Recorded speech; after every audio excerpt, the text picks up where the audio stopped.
It's Tuesday, August the 20th, 2013. It's a beautiful summer day, and we're sitting in the study of Cantor Benjamin Maissner, who has been the Cantor at Holy Blossom Temple since 1979. And it's a privilege to have this interview with Benny. And the first question I'm going to ask him is to tell us a bit about growing up in Israel and your early memories of Israel, your family, and your background. That's a good place to start. I was born to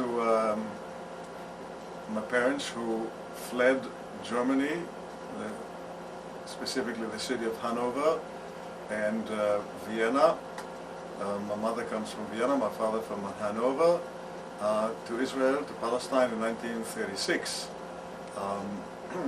My sister was born in 1938, and I was born in 1944, 4 years before the establishment of the state.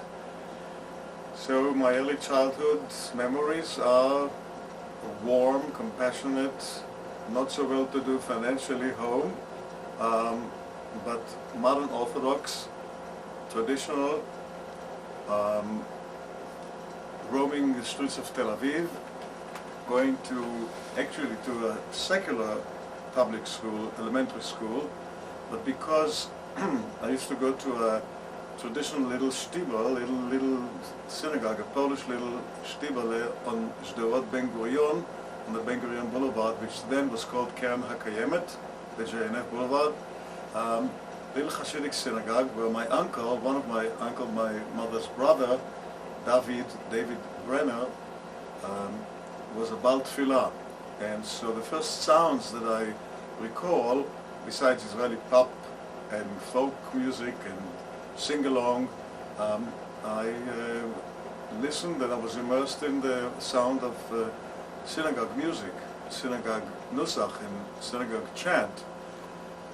And of course, my first friends were from that little synagogue rather than from the elementary school, and they influenced me somehow to ask my parents to insist that I would go to a religious school, the religious sector, the Mamlachti Dati, the formalized kind of religious track of elementary school. And I ended up in a school which was called Bilu, which is still today on the Rothschild Boulevard in Tel Aviv, and from 5th grade to 8th grade. And there I was met and studied and lived with a great old mentor of many Chazanim of the whole generation. In fact, his name was Shlomo Ravitz, Chazan Cantor Shlomo Ravitz, who taught an entire generation of children of how to daven and how to chant. And I was called to be a soloist in the choir. And at the age of 8, 9, 10, I started my love affair with Chazanut, with Cantor music, and with the chant of the synagogue. And I was part of the Bnei Akiva movement, which is the traditional Mizrahi religious party at the time, which I joined the army, the IDF, and as you well know, a couple of months ago I revisited Israel and had a reunion of my 50th anniversary of my IDF unit, which I joined the Nachal, Youth Pioneer Fighting Group. We established a settlement on the Gilboa mountain, which was the most romantic and nostalgic period of my life.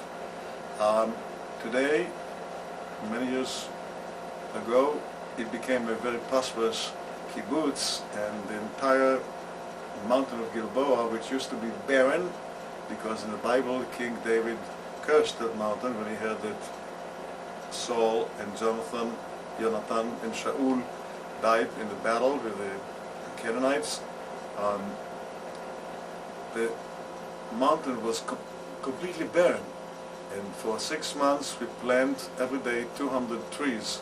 So today all slopes of the Gilboa are beautifully covered with green. That helped, of course, my image about Jewish melody and expression of liturgy in a different way that I ended up perhaps in North America. But back to my childhood and my memories in Israel, I lived there until after my army obligation, and then I came to the United States. Now you had an uncle who was a famous cantor.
Germany and then later in the United States.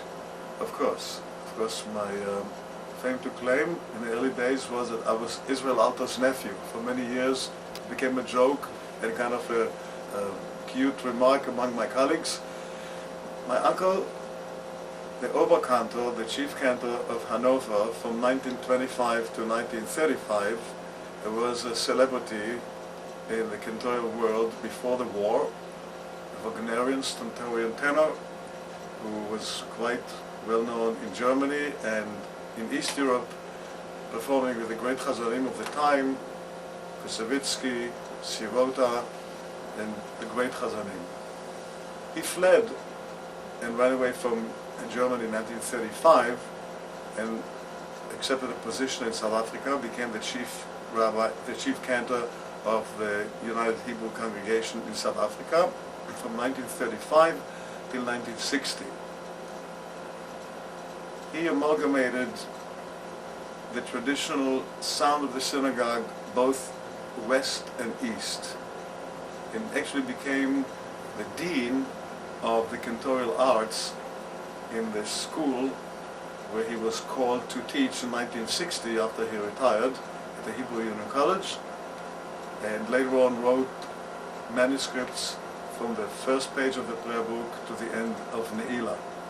How well did you know him growing up? He was my uncle by blood relationship as well as by marriage. My uncle Israel Alto married his niece, Chana, my aunt, who was my mother's sister. So he was my great uncle because he was the brother of my grandmother on my maternal side. They all were Polish citizens from, by birth, from Galicia, Lemberg, and my mother's family fled to Vienna, or ran to Vienna, or ended up in Vienna after the First World War. And then Israel Alto came to his sister, to my grandmother, to Vienna, and that's where he started his cantorial studies and his musical training at the conservatory. And he was a very well-known singer in Germany and in East Europe, and in Carnegie Hall in 1931 he performed in America. He was a model to me from my early childhood memories. In fact, in a lecture that I'm giving and have delivered many times, Israel Alter's contribution to the modern cantorate, because he was at the tail end of the golden era of the golden age of the cantors. I had 3 encounters with him. One as an infant, later on about my bar mitzvah age, in my teenage growing up, and of course later the most professional one when he was teaching at the HUC, the Hebrew Union College in New York, where I went to study for my cantorial training. Although I was already a cantor functioning as a child cantor before my bar mitzvah, and after my bar mitzvah in that school, the Bilo school, which had a very famous children's choir run by this very famous Shlomo Ravitz.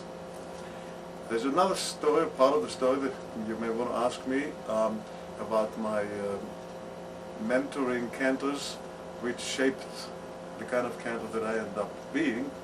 And they were a very dear friend of my family, Chazan Benjamin Unger, who was also Viennese, who actually was at my Brit Milah, at my circumcision ceremony, so I'm told. And then I sang in his choir. He was the chief cantor in Tel Aviv, in the big synagogue in Allenby Street. I sang as a teenager until my departure from Israel in 1965.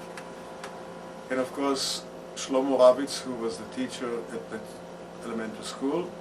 And then the greatest of all, who never was and never will be another one like him, was Leib Glantz, one of the greatest, if not the greatest. Leib Glantz and my uncle Israel Alter had actually a Jewish musical love affair. They respected each other so much that both the Hebrew University and the archival department at the Atlantic University of Florida have many letters of correspondence between the two. So it was Unger, Ravitz, Leib Glantz, who I grew up with in Israel from 1954 till 1964. In his most prime creative period of his musical creativity, he was an incredible composer, besides a glorious tenor voice.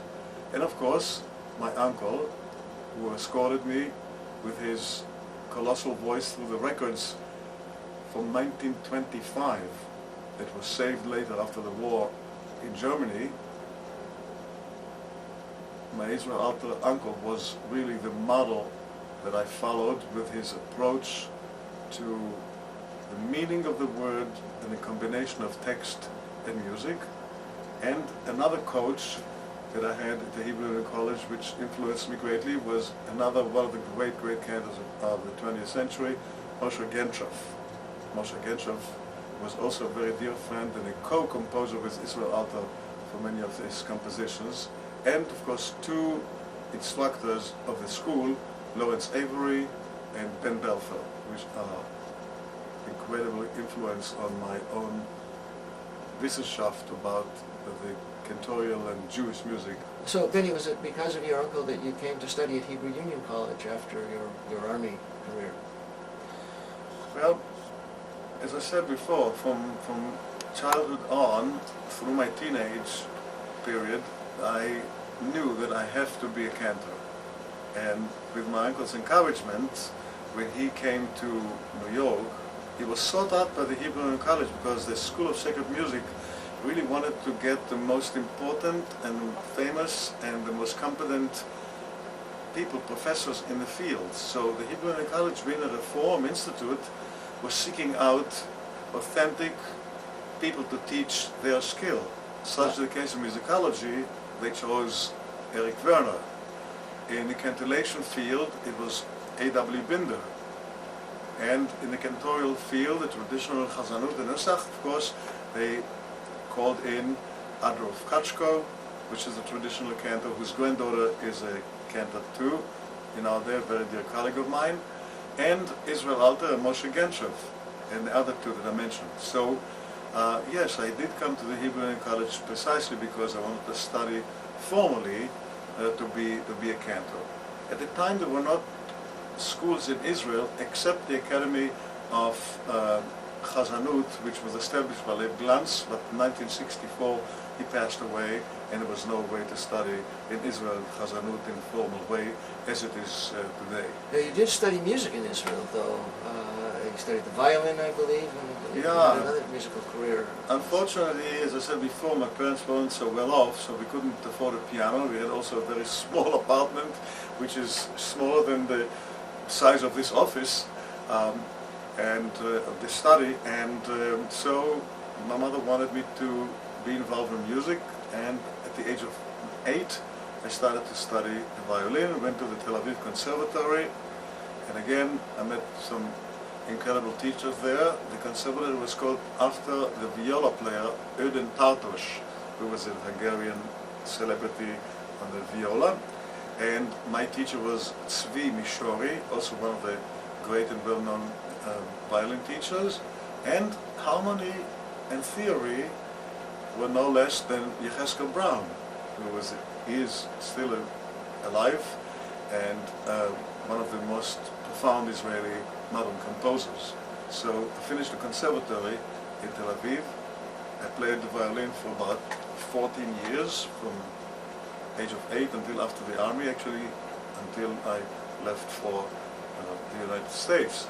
But playing the violin did not detract from my desire to be a cantor.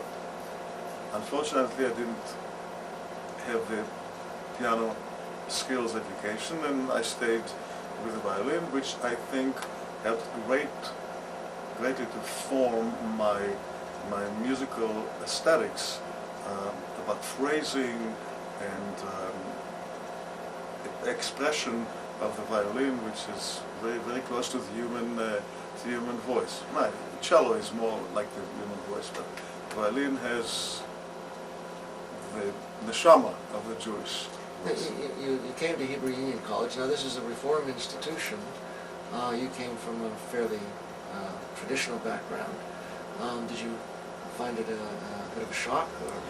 Well, of course, it was a cultural shock for me to go up to a chapel to do services at 11 o'clock in the morning, and the liturgy, of course, left me totally cold at the time. But within a year or two, of course, the program was 5 years at the time, which is like today.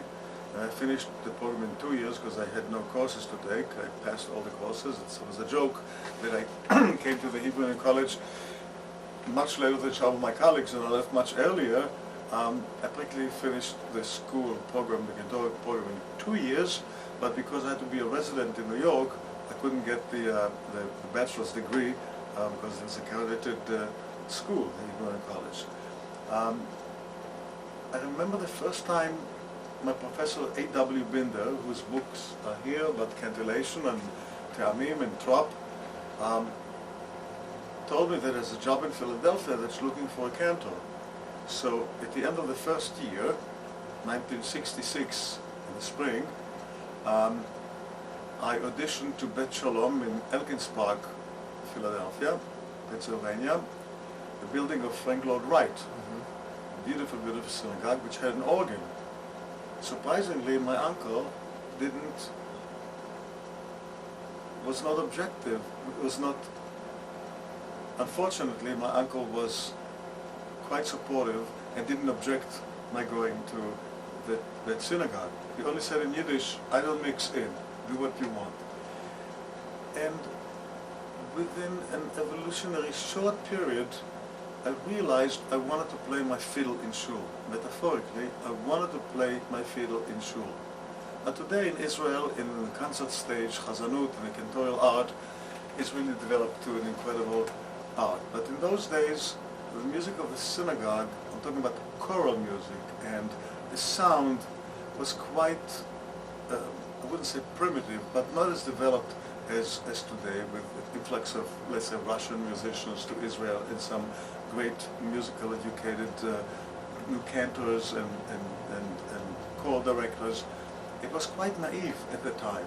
And when I heard the music at the Hebrew Union College of composers like Helfman, Janowski, Herbert Fromm, Berlinski, and on, Jack Gottlieb, and all people that studied with major composers like Leonard Bernstein. Jack Gottlieb studied with with Leonard Bernstein. The sound of the music in the liturgy was a totally new experience for me.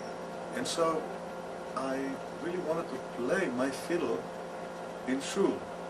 And that's how I ended in a conservative synagogue for 1 year as a student. Then they wanted a full-time cantor, and I wasn't ready to leave the school because I had to finish my 3 years residence in New York. I went to another synagogue, which really made me who I have become, the Germantown Jewish Center in Philadelphia, West Mount Airy. It's a mixed neighborhood, black and white, and very upper middle class, beautiful, beautiful social action, egalitarian from the 50s, with the rabbi, Elias Cherry, who was also my mentor, and incredible. In the 50s already, before my time, I arrived there at 67, they already had bat mitzvahs and women counted in the minyan, in organ and a mixed choir, with an incredible organist, Howard Gamble, who was a master of counterpoint. And it should not be a secret, because I always blew that fanfare loud and clear, most of our high holiday music is from the creativity and the composition of Howard Gamble. He wasn't Jewish, but he came as an organist after the Second World War to Germantown, and with the encouragement of the rabbi, Elias Cherry, every year he had to write some new pieces for the liturgy, specifically for the martyrology.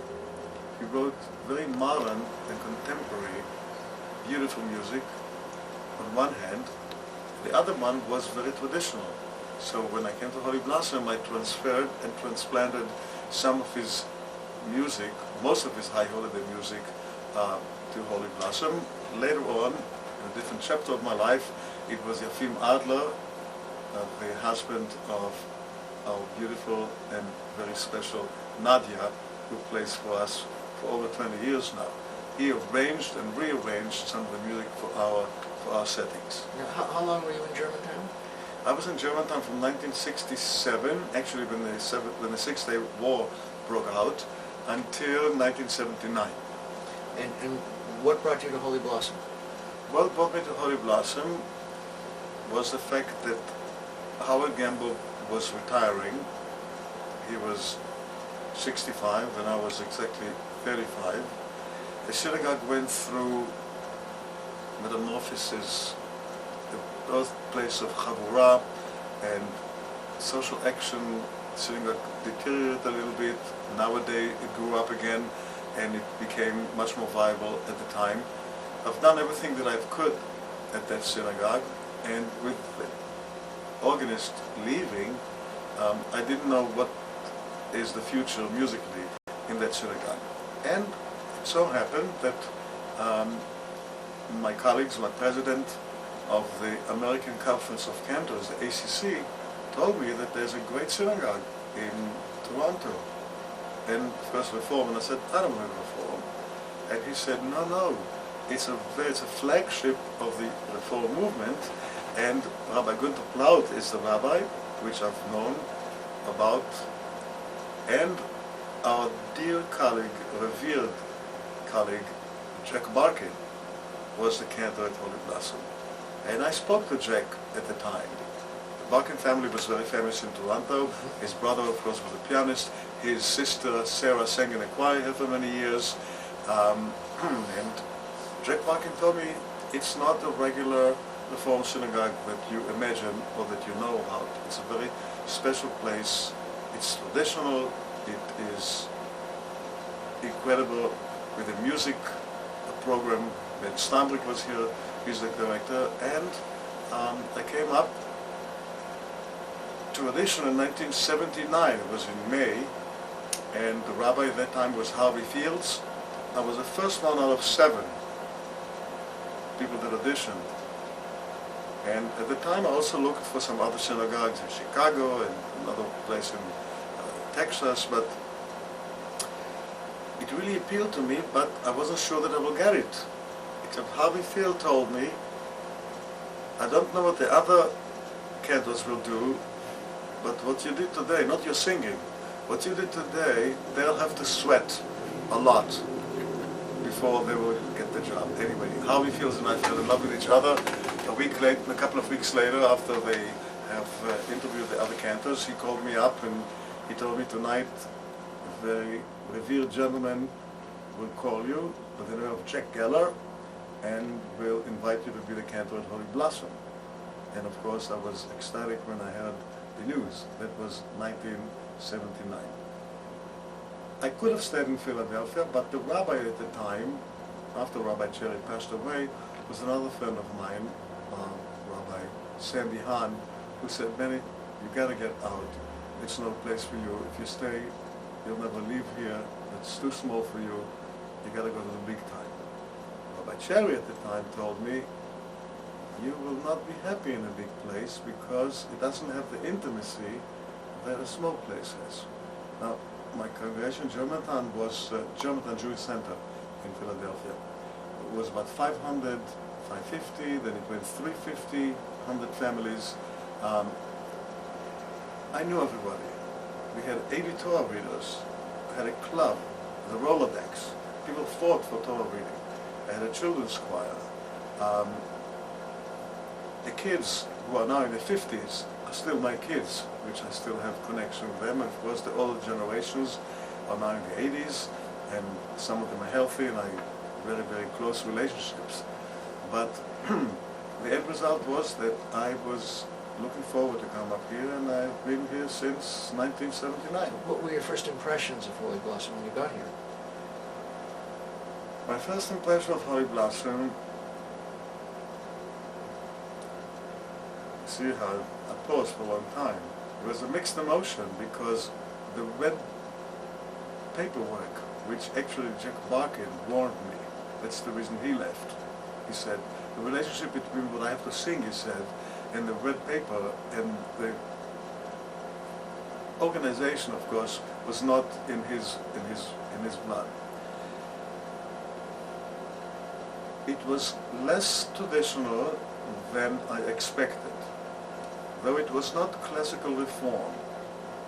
Of course, we had choir up in the balcony, the organ was, and Douglas Bodle was the chairman of the organ department of U of T, an incredible organist.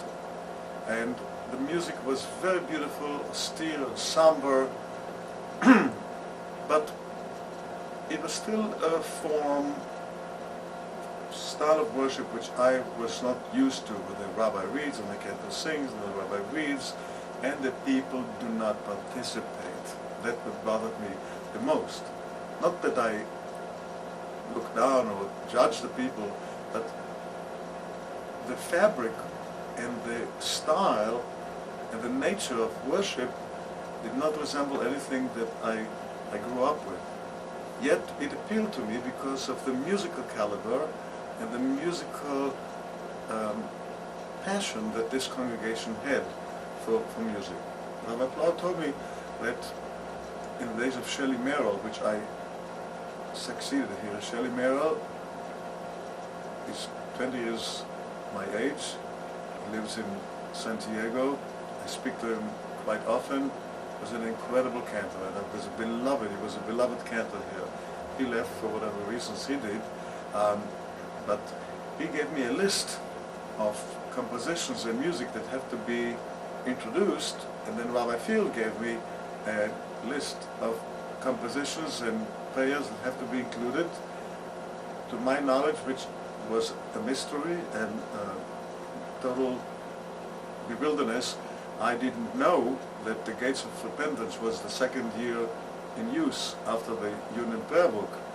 And so, of course, I provided all the music necessary to the discontent and some happy congregants who voiced their opinion quite loud that they can't change the tunes, which wasn't my fault, because both the rabbi and the cantor told me we need these new pieces because the prayer book, of course.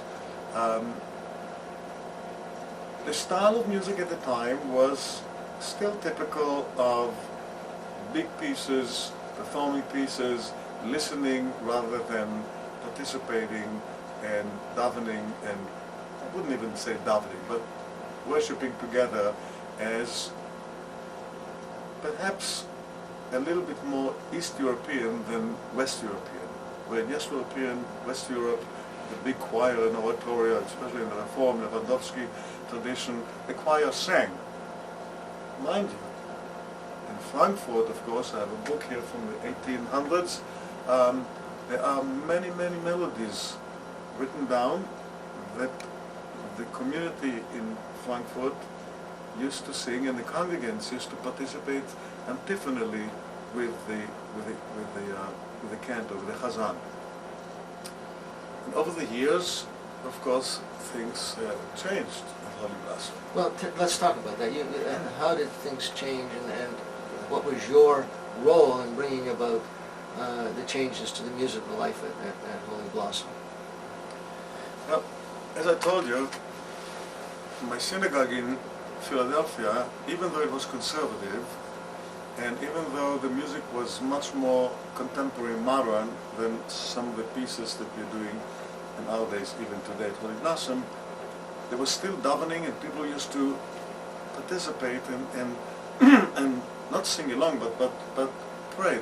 This style of murmuring that never happened in the Reform synagogue, and I didn't expect it to happen here. But being a traditional chazan, brought up as a traditional cantor, with great affinity and adherence and assistance to the right nusach, which is the right prescribed melody for the prescribed holidays and seasons, I wanted to bring some of it to the synagogue. I must say that with the encouragement of all the rabbis that have worked here, starting from Harvey Fields and all the associate and assistant rabbis, with their encouragement, it was possible to slowly, evolutionary way for me to change the nature of the worship services. So more participation on the part of the congregation.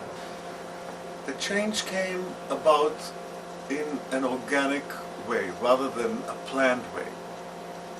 Mind you, it was Rabbi Maissner who was encouraging me mostly after, of course, Harvey Field left and he came, to involve more of the congregation. It was very difficult to do with the choir in the choir loft. And Douglas Myrtle, with all his greatness, really liked a certain kind of music which was not conducive to people singing and participating. So between my quest for nusach and for people participation and nigunim and easy access to some simpler melodies, it was still difficult to do it from the distance with the choir up there. And it was very, to me, it felt very artificial. At one point the organ died and there was no replacement parts for the organ, and so we cut the wires, because it was an electric organ, not a pipe organ, and we brought the choir down. We used the... When was that? What year was that? I cannot remember. Early 80s? No, maybe late 80s. Late 80s or beginning of the 90s. I forget. It's probably in the, you can find it in the archives, where when we dismantled the organ, there was no way to tune it anymore, and the person that used to take care of it retired and then passed away.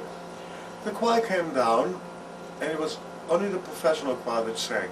In fact, the main services were Friday night, originally, with a big crowd, with a big musical program. Rabbi Plau told me that in the days of Shelley Merrill, which I started before to speak about, once a month was a musical service. Once a month. I remember that. And every Friday night had a different theme, but once a month was musical. And Shelley Merrill told me what kind of music he used to do, different thematic and different approach and different demonstration of different music. When I came, all the musical programs, which are now the Musical Heritage Concert Series, were budgeted and were part of Friday night services. So we used to have a truncated service for about 40 minutes, 45 minutes, and then a good 45 minutes to an hour program. That is when we did these incredible oratorios with symphony orchestras, with chamber orchestras, with choirs. The Mendelssohn came, I think, at one point, and the Maissner choir came, and then we had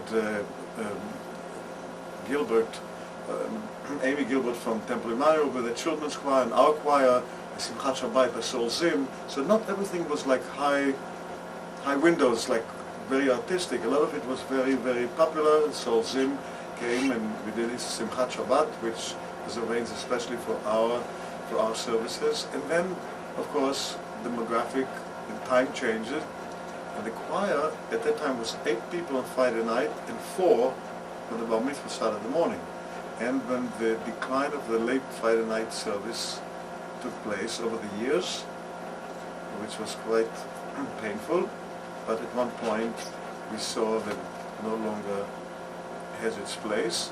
The Saturday morning became not more important, but because of the bar mitzvahs and 2 or 3 at the Shabbat, it needed more sound, especially when we brought the choir down from the choir loft. So I changed the 4 from Friday night, from the 8 from Friday night, 8 singers Friday night, to the professional choir to be 8, an octet for Saturday morning. And slowly, I started to do more accessible music, not changing the tunes, especially on the high holidays. What is the congregational domain remained the congregational domain, even though it's very sophisticated and complicated choral material.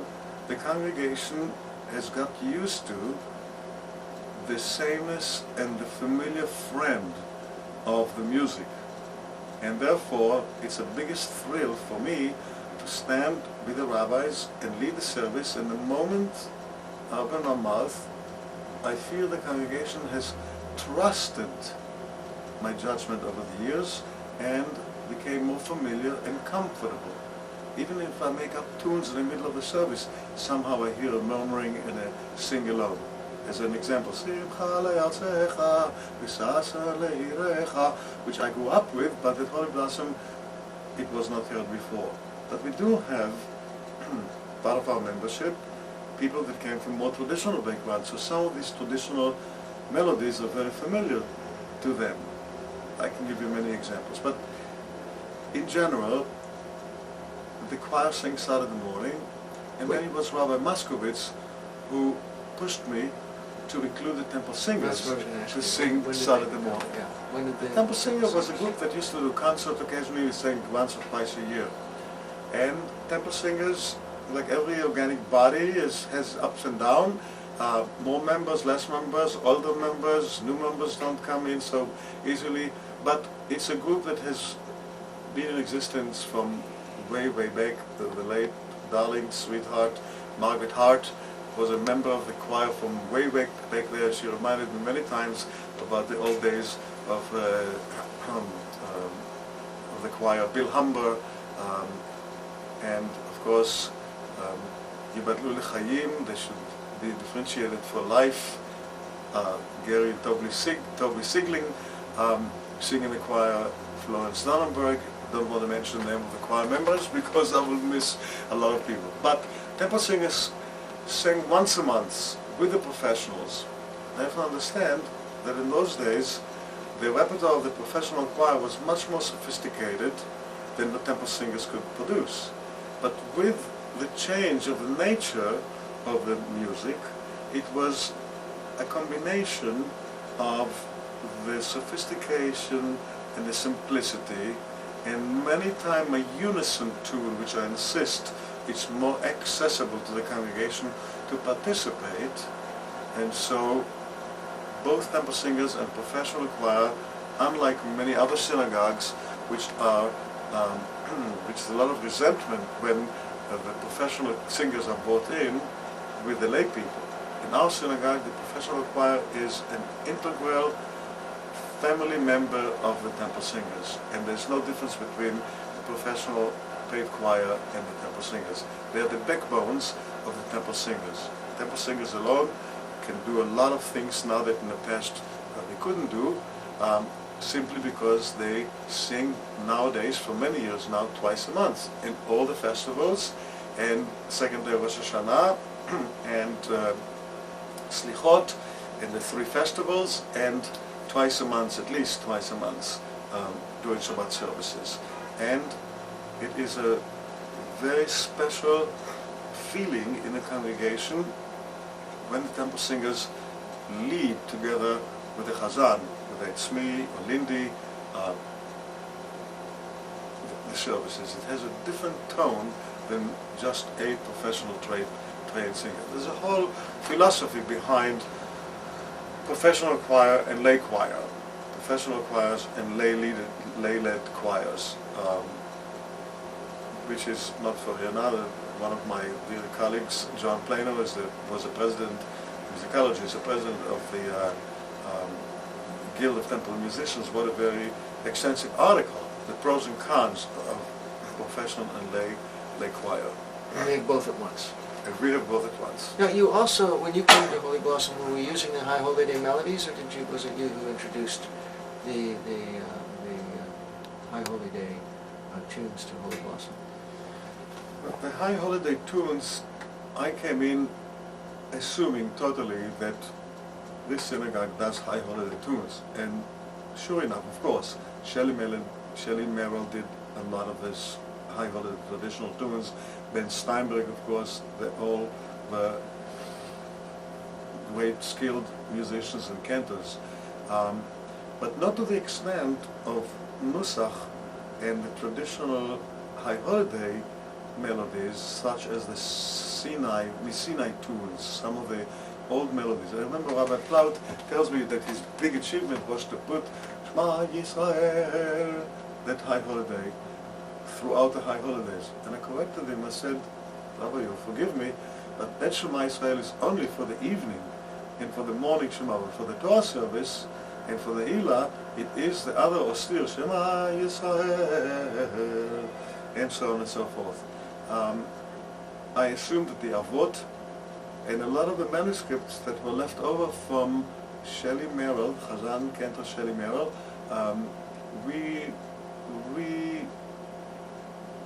generated them, first of all written in nicer manuscript, handwritten by our dear young colleague Ted LeBeau, who is now a full-fledged cantor. He did tremendous for me at that time, orchestrations for band and accompaniment for some pieces, and of course all the manuscripts were handwritten before programs of the computer, Finale, and other things which are now... But the Torah wasn't chanted in the High No, Holiday. surprisingly the Torah was chanted in the regular Shabbat melodies. And it was not the first year, I think the second, third year when we changed them. But many years into my tenure at Holy Blossom, we chanted the Ahavta during the service on the High Holidays with the Shabbat trumpet. Until one point, it was Rabbi Moskowitz who told me, we got to do the High Holiday cantillation for the for the Torah reading, because after a while it's the same like Shabbat. And then, of course, the festival readings with their proper trope is also introduced, like Eicha and Then we Song of Songs. introduced Eicha and Kohelet, Ecclesiastes and Lamentation, and the Song of Song. It so happened that last few years, instead of doubling a Haftarah and the Megillah, the scrolls, it was my suggestion to either Rabbi Splansky or to Rabbi Moskowitz at the time that we just do one, and we do the Song of Song and Ruth and Ecclesiastes on the 3 festivals instead of the Haftarah. And also fairly recently you introduced the trope for the daily services, which are quite different. The daily service was a totally different chapter. I was really very impressed that Holy Blossom is a Reform synagogue, which was at that time in the States a no-no or not practiced, that we had a minyan every day at 6 o'clock in the evening for Kaddish. And the music there was lay-led, of course, and it used eclectic tunes, Shabbat, Yikadal, Yikadash, and the regular Shabbat familiar tunes. At one point, again, not with regular Reform practice, and my colleagues are totally amazed the fact that we have a minyan morning and evening, and I shouldn't say the word tefillin, but some men are putting on tefillin. I know that you, Michael, put on tefillin too, and nowadays at least 2 or 3 people, when I come to minyan, wear tefillin. Forget the tefillin. When I came, there was hardly any yarmulkes, kippot. The morning service didn't exist when you came. No, the morning service didn't exist, but even Shabbat and high holidays, no kippot, no talit. Over the years, that scene changed. Now, some, of course, people, and we respect the Reform tradition, still choose to practice their Reform tradition. And I'm for, in fact, as an anecdote and a little kind of cute remark, I insisted for many years that we sing "All the Words Will Come to Serve Thee" at the end of martyrology. And Rabbi Moscovitz told me, "You're the only Reform Jew among us," because everybody else said we shouldn't sing it. I said that musically we have to respect and adhere to the Reform tradition, such as the Avidu Malkeinu, such as the Adonai Adonai by Max Helfman, and some other things that are really classical Reform pieces. But back to the daily minyan, I said, okay, so let's take the eclectic Ashrei and the Kaddish and the Shema, and then, no. The worship committee insisted that we do the daily Nusach. Ah, it wasn't you. It was not me. Like when I go to the Shiva homes, even though we train a lot of people, new people, to do the Shiva service, and the Shiva has a minyan at night, we train them, or we hope that they will go with the daily Nusach, with the daily prescribed chanting. Some do, some don't. But when you come to a house of mourners, if most of the people are familiar with the Chachi Kaddish that is done on Shabbat, I have no problem with it, as much as I am very, very serious about preservation of the Nusach HaTfilah, the prayer mode, which is prescribed for particular prayer. I don't know of any other Reform synagogue, shouldn't say any, but very few Reform synagogues will have the prayer Tal and Geshem, the prayer for dew and rain on Pesach and Shmini Atzeret. And it is, of course, a totally different melody, very similar to Ne'ilah. And over the years, I've been chanting the prayers for the dew, the Tal and Geshem. In fact, last year we did Leib Glanz, of all people, the Tal, prayer for Tal, which is very traditional East European, really Chazanut and the greatness of the Cantor art. But the Shacharit Minyan morning service is purely daily Nusach, daily chanting. And it is a very, very beautiful service, and not that I take credit for it, but that's the way it is. So if you had to pick 1 or 2 of your accomplishments that you're most proud of over 34 years here, what would they be? I don't want to blow my own horn. There are Go ahead. Blow your own horn. many things that I'm very proud of. First of all, the preservation of the art and the high aesthetics of our services. As formal as they are, they're accessible, and it's public domain. I feel that the high artistic melodies, repertoire on the high holidays is not mine and the choir. It really is the public domain. It is owned by the congregation. Both sophisticated melodies as a simple tune or a nigun that I would put in or throw in or make up as we go along in the service. So you preserved that which you found when you came to Holy Place. Absolutely. And also I've planted receptors out there, I think, as one of my colleagues used to explain it to me. You plant receptors out there, the congregation will then trust whatever you do. Not that it's not criticized or judged. congregation is expecting excellence in everything that we do, both the rabbis, myself, clergy, everything at Holy Blossom is measured by excellence. But the formality and the high caliber of the choral and the synagogue sound is one of the things that I'm very proud of preserving. The next thing, of course, if you come Friday night, it's totally folkish, totally participatory, totally sing-along, whether it's Karlibrach or David Friedman or Craig Taubman or any of the other Reform stars. It's owned by the congregation. And beyond that, the participation of the congregation in every aspect. Sometimes I will start in Igun and I know that they don't know it, they sing it anyway. It's really incredible, the combination and the relationship between the bima and the pews. The third thing is, of course, my personal involvement in the life of the congregation, visiting the sick, visiting the shiva homes,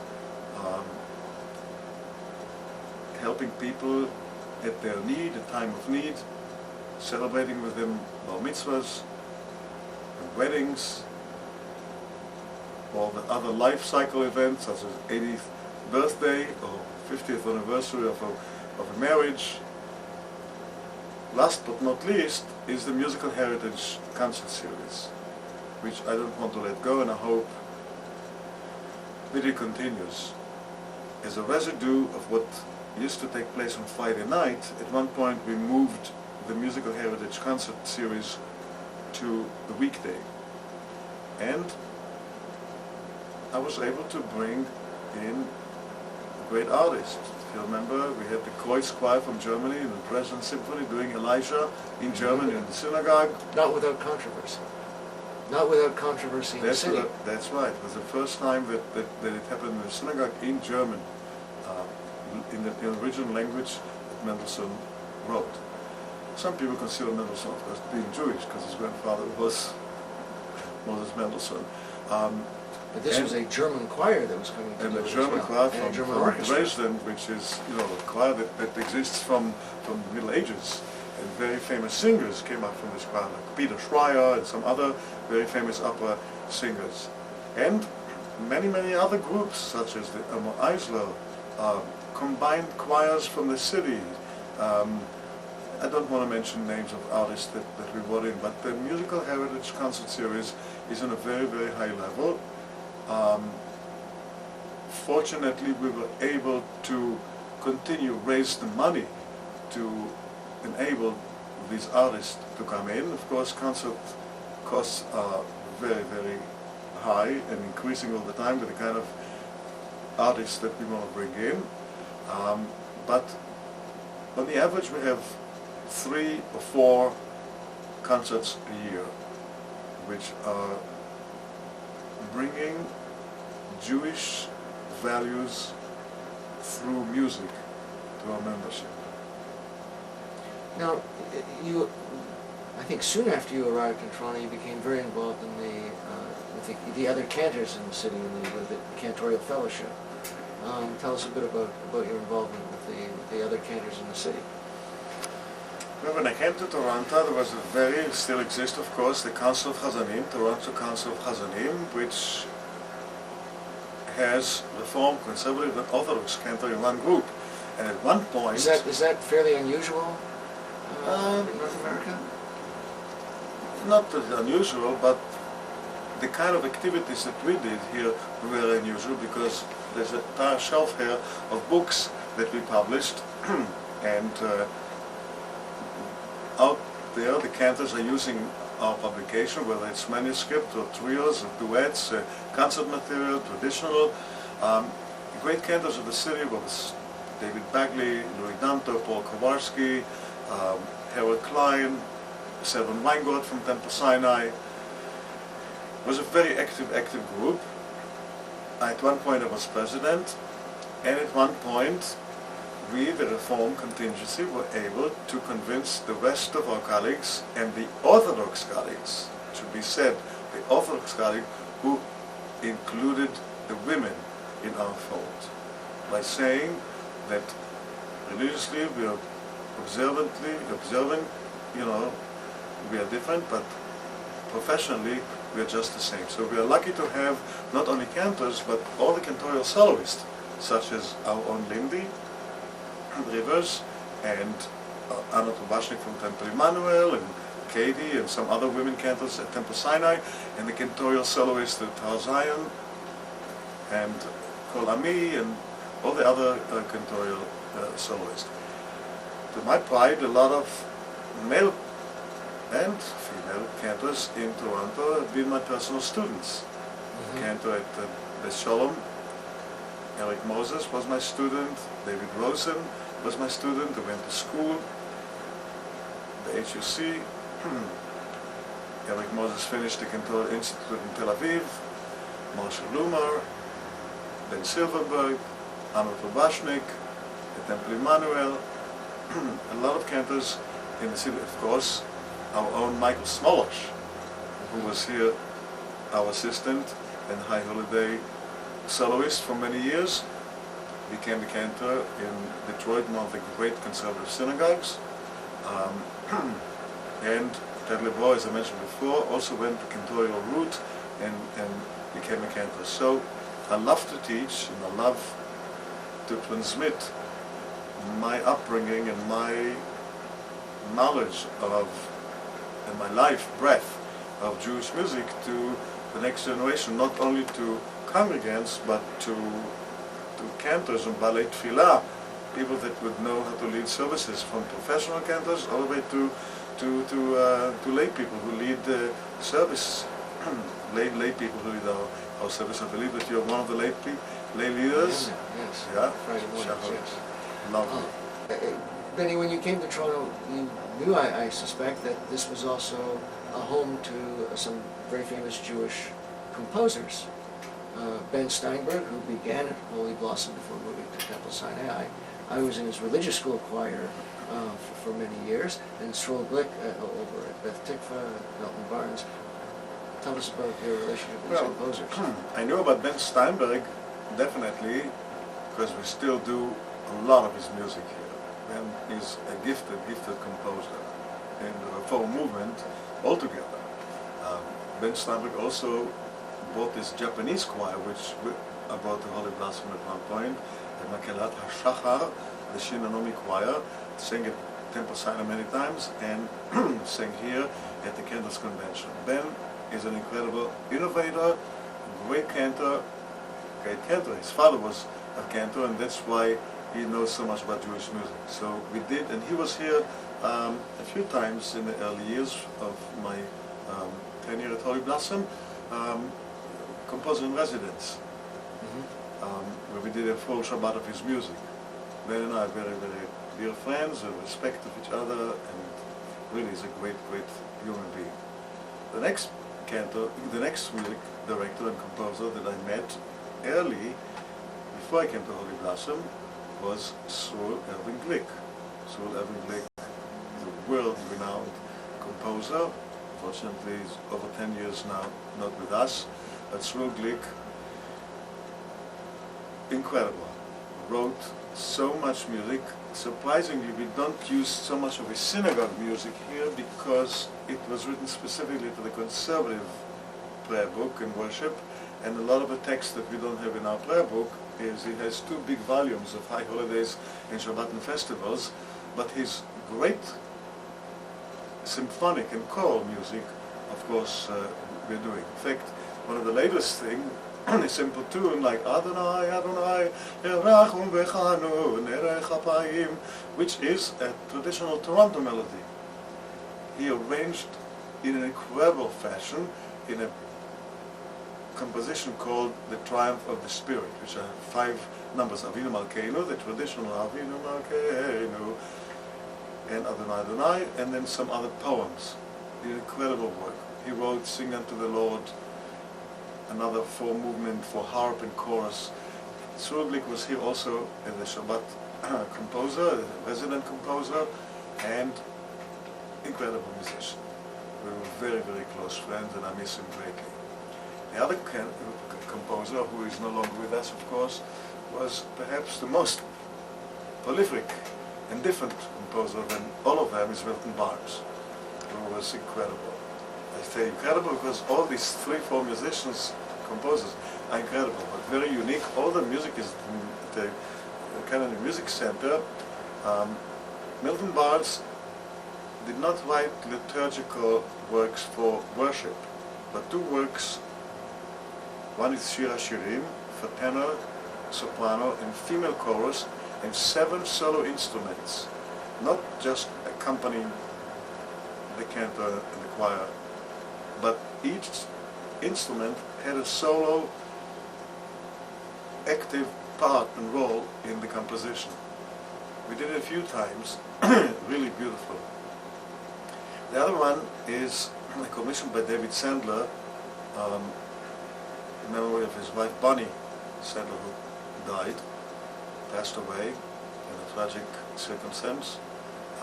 Eshet Chayil, which we also performed for piano trio. There's cello, piano, violin, female chorus, and a tenor. He wrote some Ladino, he wrote some music for women, women's choir, very prolific, incredible musician. And, of course, Lou Applebaum, who is a celebrity, a Canadian celebrity, who wrote the music for Stratford, the fanfare that we hear at Stratford before they... So I had the privilege of working with all 4 of them, and I'm sure that there are many more composers.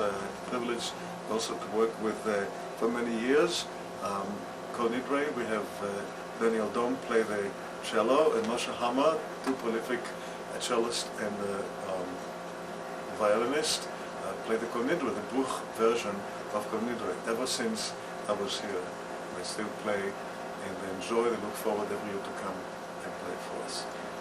Tell us about your involvement with the Lachan Choir. You formed that choir some years ago as not just temple people, but musicians, singers from across Toronto. It was really the first choir of its kind in Toronto, I believe. Lachan is a Hebrew word for melody, but Lachan also stands for the acronym Likud Chovevei Negina.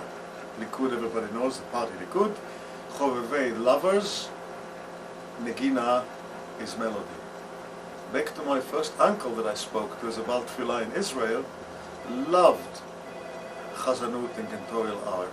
Every cantor that came to Israel between the early 30s, he came with Maccabiah. In fact, my uncle David came to the Maccabiah where Gunther Plaut, Rabbi Gunther Plaut, came to Israel, participated, and then went back.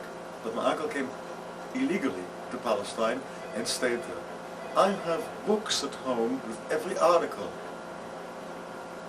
that was in every newspaper about every Yiddish theater, actor, singer, cantor from the mid-40s to the 60s, because he was a collector. And this David Brenner loved Chazanut so much that he established a music society called Lachan, Likud Chovevei Negina.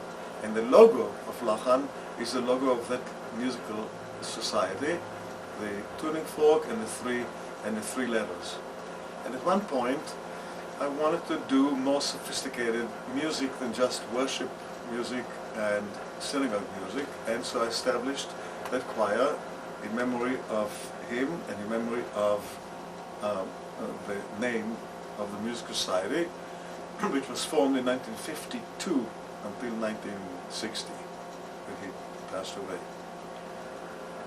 That choir is made out of purely amateur but highly professional, not professionally paid, but highly amateur professional people who dedicated their breath and life to doing Jewish music on the highest caliber. We went to Ottawa, we went to Detroit, we sang in Orange Sound, but we also sang in Hanover, Germany, and we went to China in 2006 for an international choir competition, an Olympic of choir games, with 17,000 singers from 100 countries. There was another teenage choir, a girls' choir from Israel, and Lachan. They are the two Jewish choirs in that competition, and we won some silver medals, and we had an incredible experience. Lachan performs every year a couple of times, and the life and breath is to perform Jewish music, Hebrew, Yiddish, Ladino, folk, art, modern, antiquity. We had one concert, Lachan, Baroque and beyond, music from the 12th to the 18th centuries, which we did with some ancient instrument, a consort of ancient instruments. My pride and joy and my hope that Lachan continues for many, many years. I mentioned that I grew up here with Ben Steinberg in the religious school choir, which at the time was we had a very large religious school at the time, and so a large religious school choir. Are you working with the religious school still today? That is a little bit more troublesome to me because demography and the way membership has changed did not allow us, or we're not successful. We were not successful until now, 2013, to revamp that 150 voice that Ben Steinberg had. At one point, however, we had a beautiful, I wouldn't call it a choir, but a good number of kids from the religious school and from abroad, from the congregation. We call them Meshorerim, the singers that accompany the Cantors Friday night. We had a beautiful choir. Kids are now in the mid-30s or even older. We used to come at 5:15 and practice, and I used to give out solos, and as they grew up we couldn't replenish the younger kids. We are working now, hopefully, to re-establish some sort of a children's choir from the religious school or teenagers, but for this we need young rabbis to help us to recruit those folks. The days of the big choirs, children's choirs in synagogues, like Ben Steinberg, like I know that the high days of those marvelous years are difficult across North America. I'm going to ask you about some individuals now and your relationship with them and just your reflection on how you got along with them and so on. So you mentioned that when you started that when you and Rabbi Fields met, you fell in love with each other. So tell us a bit about your relationship with Harvey Fields. He was the rabbi when you came to Holy Cross. Yeah, Rabbi Harvey Fields was here, I think, a year and a half before I came. And when I came up here, he told me, "You are my right hand," and he wouldn't move without a cantor. I said, "Harvey, you're the rabbi. I don't have to be every place." He said, "I don't move without a cantor." He actually wrote in one of the early publications of the Reform movement of the UIHC an article about the role of the Chazan, and he really believed that he was also the one who established and created a position for the cantor at Rosh Boulevard later. His kids were young, my kids were young, we had parties together. The staff at that time was Steve Garten, Rabbi Steve Garten, Sandy Weiss, Felicia Carmeli, Tu B'Shvat, Chanukah, Purim. We had great parties together, Sukkahs together. He was a very special rabbi. He loved music. One time, as an anecdote, Douglas Bordel didn't give me the cue for the prayer that I faced the ark, Adonai, Adonai, and said, "Then you gotta start singing." I said, "Well, I'm waiting for the cue." He said, "If you don't start, I'm doing." And he actually started to sing, but of course, the wrong key. But it was just for momentary. He was a great rabbi. He came after Rabbi Plaut and started to change what he felt to move the congregation to a little bit more traditional than classical reform. I don't want to get into any of the politics of us. Because he arrived at the same time as we switched to the gates of prayer from the Union Prayer Book. Correct. That's I remember, the gates of prayers and the gates of repentance, Right. which necessitated and needed new music. And a lot of the music wasn't even written at that time for the Reform movement because the text was not part of the Union Prayer Book.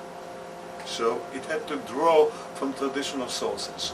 I did draw from more of the West European culture at the time, and some American composers, than the East European kind of traditional crying and sighing kind of, because I really didn't believe that it belongs to a Reform synagogue. But he encouraged really inclusion of more music. Speaking about Western Europe, Rabbi Plaut was here when you came, emeritus rabbi, or scholar in residence. You, and as a fellow Yekka, you must have had some relationship with Rabbi Plaut. Not only with Rabbi Plaut, but with his mother. Yes, Mutti. of course, he was in the choir. Of course. We used to be, in fact, my daughter Rivka and I used to go visit Baycrest. Surprisingly, neither of them wanted to speak German. I wanted to converse in German with him. My parents, of course, I was born in Israel, of course, but my first language was German. And I have now deep connection with Germany and Austria because of my grandparents and commemorating a couple stones on the streets where my grandparents lived. Back to Rabbi Plaut, the biggest shock was when he wanted, in a Shabbat Friday night, he finished eating and said, "Want to go downstairs in the basement to watch the baseball game?" And my kid says, "The rabbi is going to watch the baseball game." Just like when I rode a motorcycle, people thought it was very uncharacteristic of Cantors to ride a motorcycle. I sold my motorcycle. Anyway, very special relationship, of course. He was sitting at the end of the boardroom and said to me, "Are you a Yekka?" I said, "Yes." "Were you born in Israel?" "Yes." He turns to the committee and says, "Hire him." But of course, he was not a rabbi anymore. It was Rabbi Fields and the music committee with, like I said, Jack Geller. And of course, Mutti was a very special lady. Couldn't keep up with her walking. She was walking so fast, you couldn't keep up with her. She was incredible. Now, Jack Geller was the head of the music committee here when you came to Holy Blossom. Tell us a bit about your relationship with Jack. Jack was a little bit more complicated. He lived for a long, long time. I love him and Sybil. He was the chairman of the music committee, and he chose me. He invited me, of course, on behalf of the music committee. And but at that time, I must tell you, not only Jack Geller, but people like Alan Marks, if you remember, the professional choir, and I say it with full respect and compassion, the professional choir and Douglas Bodle were like a sacred cow at that time. And not that Douglas and I didn't get along, just our styles were totally different, and at one point he left the synagogue, and we got Karen Weimel and then Nadia. But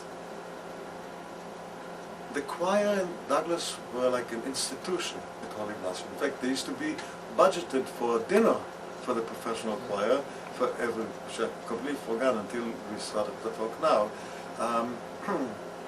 And not that he sided, God forbid, with Douglas Bodle, but by the way, Jack Geller became an honorary member of the American Conference of Cantors because he was on the music commission of the union at the time. Yes.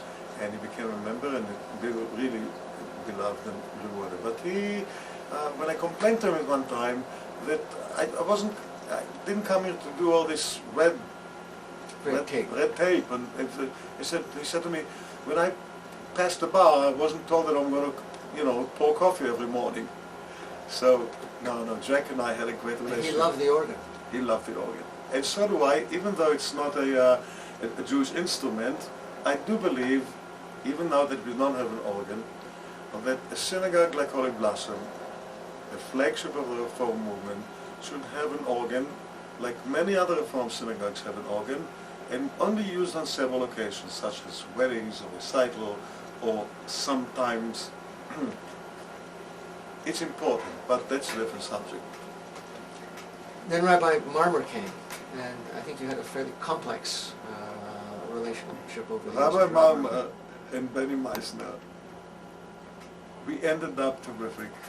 He is the greatest rabbi, the greatest incredible human being. I'm not saying it just because I'm interviewed.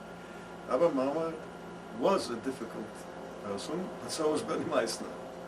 And it was like, I wouldn't compare us to Sanhedrin, God forbid, but you know, when Rabbi Akiva and Rabbi this and Rabbi that in the Maissner days were arguing, L'Shem Shamayim, for the sake of heaven. And it took me a little while to understand him. Didn't go for small talk.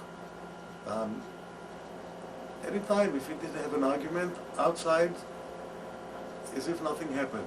Came to my house for dinner with Sweja, the dear wife of his, scotch, and you know, like nothing happened. Rabbi Marmer is the most brilliant individual, human being that I've ever met. And he really stood at my side many times. I have nothing to say except I once told him, when I heard him recite something poetry in Yiddish, but high, hoch Yiddish, I said, you know, we should open a mutual admiration society. And he said to me, why don't you check at the Guinness Book of Records? It's already registered for a long time. I know. He also told me when I said to him, you never give me any feedback. He says compliments are inflationary. He used to go for slogans. I still remember all his slogans. Rabbi Marmer is a very, very special human being. And I love him and admire him incredibly. Now, many of the people we've interviewed say the same thing, almost unanimously, about Max Enkin. Do you have much dealings with Max? Max Enkin and I had a relationship from the far. I've watched him sitting, like, leaning over the table at the boardroom. We really never had he was like from a different era. The classical reform. I remember Ginny, his wife, I used to visit at Bakewest, and I even took a shofar on Rosh Hashanah in the afternoon after service, and I went there to blow the shofar for her. I do remember only one time when there was some kind of, not negotiation, but some kind of a point about my contract. He said, leave the kid alone, why rub his nose into it, something. So he was on my side about something which it's not worth mentioning here. I've been here for over 3 decades, and with beautiful and happy and passionate relationship. But he and I never really had a face-to-face kind of a relationship. He was considerably older than I, but I know that he was Mr. Temple. He was Mr. Temple. And everybody had the highest respect and admiration for him. Who else would you like to talk about?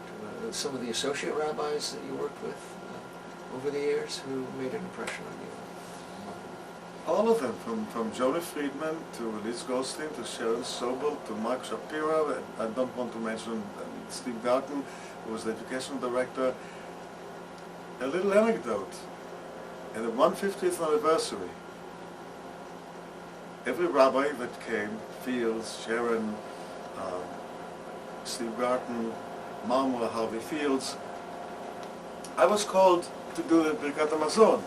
And so whoever did was Master of Ceremony said, and now we call Cantor Maissner to come up to the Birkat HaMazon. So I get up and I say, no, my name is not Cantor Maissner. So Rabbi Marmor jumps up and he says, Cantor Modesty. And it's no, Cantor Miracle, because I survived you all.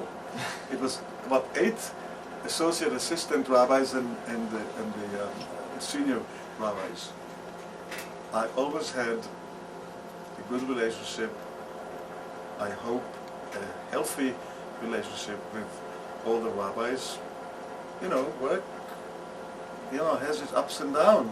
And I wouldn't deny the fact that sometimes there were some difficult moments. But again, I think at the end result, it was for the sake of heaven, and for the sake of this congregation, and for the sake of Yiddishkeit and Judaism. One thing Rabbi Maissner taught me, or taught everybody, there's no Orthodox or Reform, Conservative. There's one kind of Judaism. For him, there's Judaism, perfect. And everybody chooses to be wherever they are, and therefore the eclectic, stylistic nature of Holy Blossom is what attracts me, and attracted me to Holy Blossom all these years. And some of the lay people who you were particularly close with, members of your music committee and so on, who would you like to mention? People like Bill Humber. Well, really the one that sticks out most at the time, without minimizing the other ones, is Naomi Bell, who was on the music committee at the time. An incredible woman. She lived a long time. Naomi Bell is an erudite scholar of Yiddish, folk song, art song, Hebrew chalutzim, pioneer songs. Her father was a very renowned melamed in this city.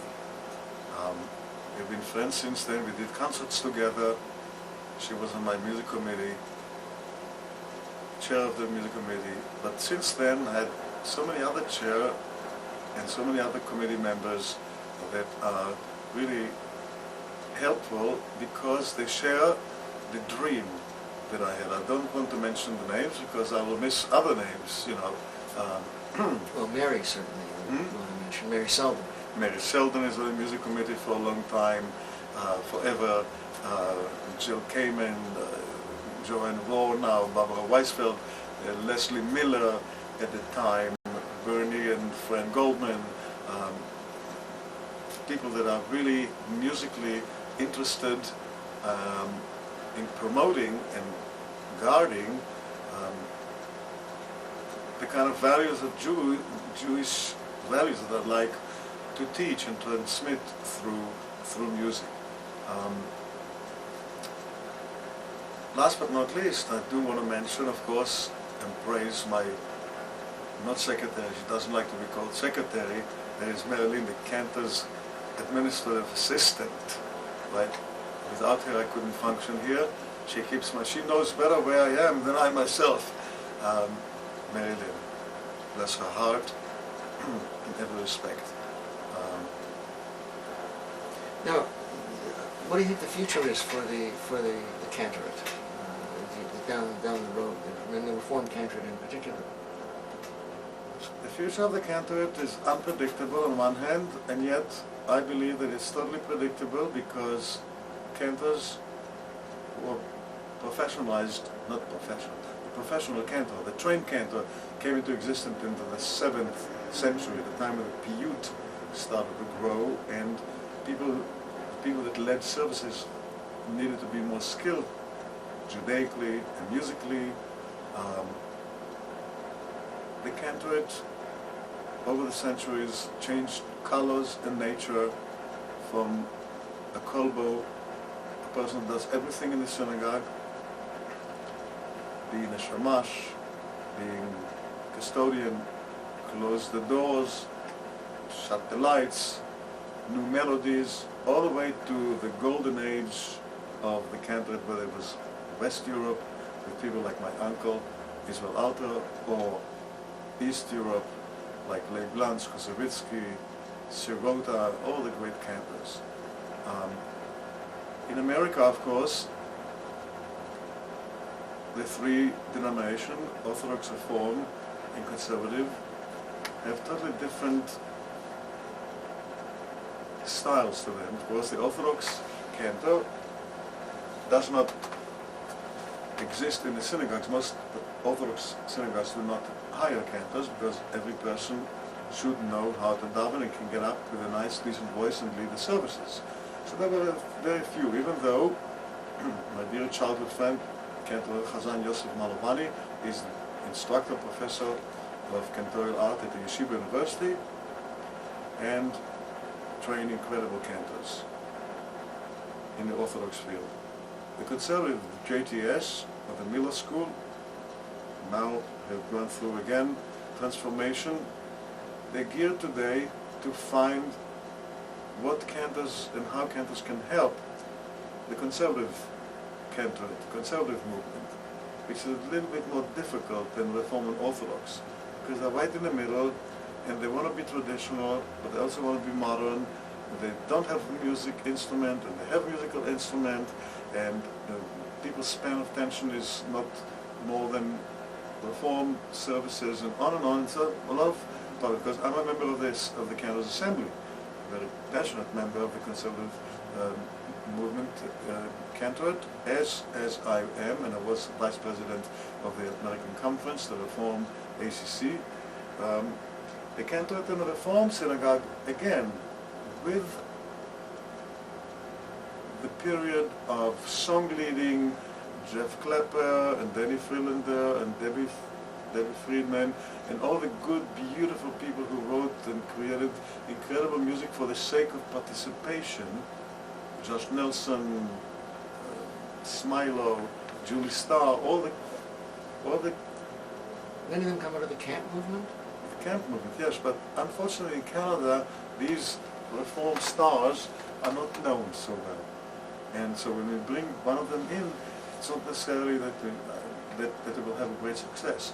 Doug Cutler, a lot of, Benny Messing is one of them, was incredible, a guru, but he's Israeli, and he meshed the American cantorate, not like myself, because I don't think I'm in his league. Benny Messing is an incredible spiritual leader and a composer and a cantor, a soloist in the West Coast of California. But I feel and I know that because music plays such a big role in the service and in Jewish identity, that regardless of guitar or not guitar, organ, trumpets, whatever instruments, music is very important, and without professional and trained people to lead the services, the synagogue, not that cannot function, but it's not the same. And so therefore I feel that cantors in schools are now training like a double track. I know that the seminary, for instance, teaches cantor educator, cantor administrator. JTS. JTS, not at Hebrew College. The Hebrew College, by the way, is now the Debbie Friedman School of Sacred Music, because somebody endowed it very heavily. She was a great inspiration to the movement. So even in our services, the most formal services, we do music of Debbie Friedman and of folk culture. I don't think that the folk culture will remain. As in the 60s and the 70s, there was a fad, kind of the rock services. You know that the Holy Bassam had, before my time, the rock services, people stood at the door and they had to repeat it. But that was in society generally. Folk music had a craze in the 60s and 70s. The churches too. I still would like to do and revamp the Shabbat for the Day by Gershon Kingsley, who is an American composer. He wrote the Shabbat for the Day in 1969, and I performed it many times. It's for treble voices, like equal voices, not for soprano, alto, tenor, bass, and a band, and a cantor, and a narrative, which is a very beautiful setting. I'd like to do that again. I do feel that folk music needs to be in the synagogue, such as the klezmer music or some of the nigunim or the Hasidic music is all borrowed music from the culture, as the Spanish Portuguese, as the Italian Roman tradition. So wherever Jews dwelled, lived, and made their home, they became part and borrowed from the culture around them. So there's no surprise that a lot of the music is syncopated and with guitars. even modern and more sophisticated composers do write liturgical music with syncopation and kind of a modern beat and rhythm.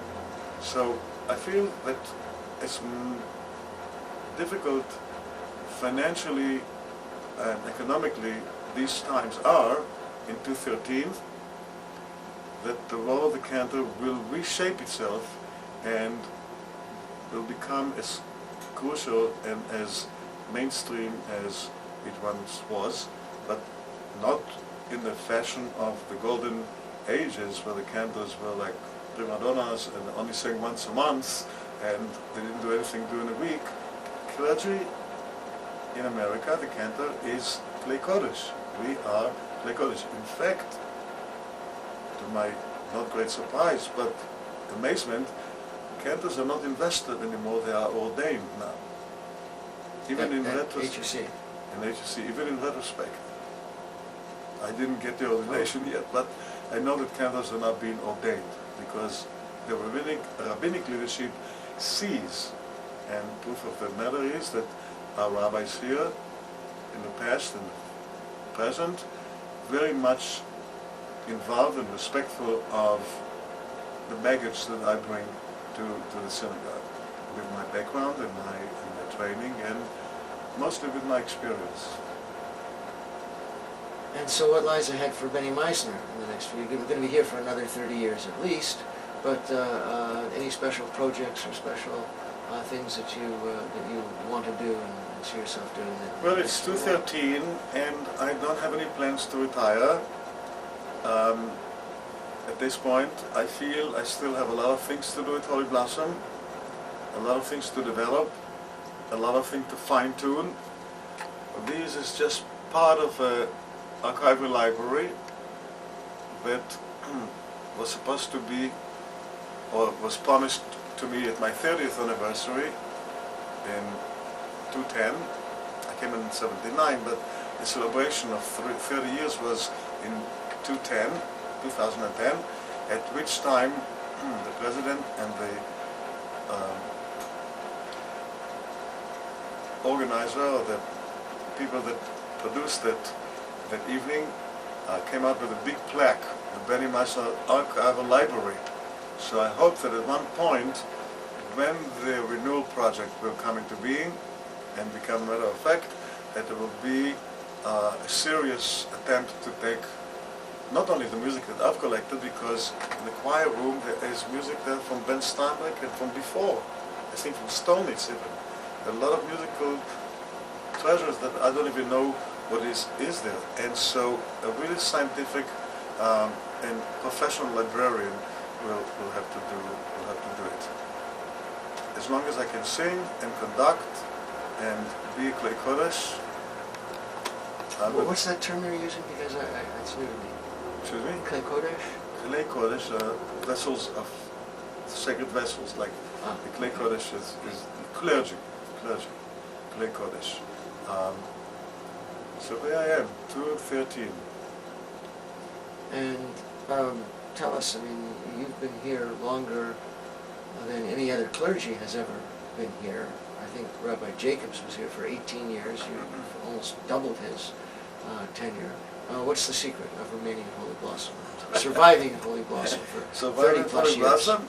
Surviving Holy Blossom is not to put your foot down, but keep like 2 inches before you put it down, and to believe in what you do and do the best that you can, and be flexible with the people that you work with, and be respectful of the people that you work with, hoping that the people that you work with and the people that you serve see the value in my belief and in my leadership and in my life experience that Holy Blossom has helped me to develop.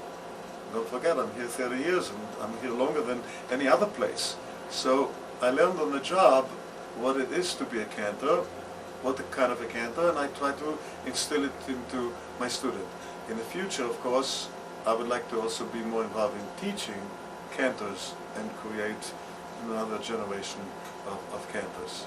When I go to conventions, I always have the privilege of not only participating in concerts, but we do coaching and do some lectures, different subjects. So the secret is to be flexible, to go with the times, to do things that I would say live outside of the box sometimes, and dare to do the imaginary, even if you don't succeed, or even if you don't get exactly what you want, the results, but living out of the box and trying out things and be innovative with the help of the people that you work with. Good.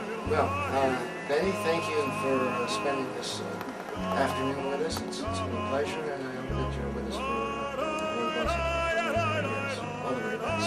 Thank you so much. Pleasure.